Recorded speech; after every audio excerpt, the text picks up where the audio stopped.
അൽഹംദുലില്ലാ വസ്സലാത്തു വസ്സലാമു അലാ ഖൈരിൽ ബഷർ ലക്കശുക്രു വഅലൈക തവക്കുൽ.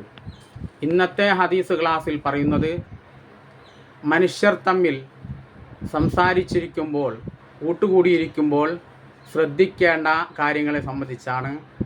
ബുഖാരി ഇമാമും ഇമാം മുസ്ലിം റഹ്മത്തുള്ളാഹി അലൈഹിയുമാണ് ഈ ഹദീസ് ഉദ്ധരിക്കുന്നത്. നമുക്ക് ഹദീസ് ഏതാണെന്ന് നോക്കാം.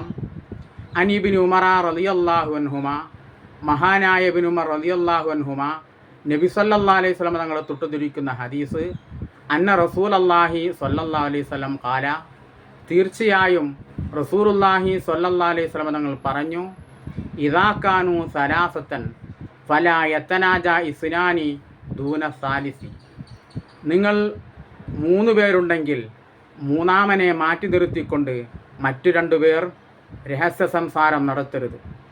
അങ്ങനെ രഹസ്യ സംസാരം നടത്തുമ്പോൾ അത് ആ കൂട്ടുകാരന് വല്ലാത്ത മനോവിഷമവും പ്രയാസവും ഉണ്ടാവും.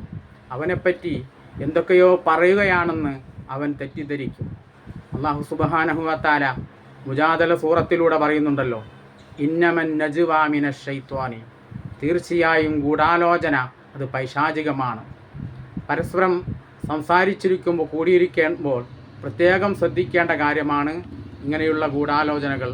അല്ലാഹു സുബ്ഹാനഹു വ തആല സദാചാര മര്യാദ പാലിച്ചുകൊണ്ട് ജീവിക്കാൻ അല്ലാഹു നമുക്ക് തൗഫീക്ക് നൽകി അനുഗ്രഹിക്കട്ടെ. അല്ലാഹു ഇരുവീട്ടിലും നമ്മെ വിജയികൾ ഉൾപ്പെടുത്തി അനുഗ്രഹിക്കട്ടെ. വാഖിറു ദഅവാനാ അനിൽ ഹംദുലില്ലാഹി റബ്ബിൽ ആലമീൻ. അസ്സലാമു അലൈക്കും വറഹ്മത്തുള്ളാഹി വബറകാതുഹു.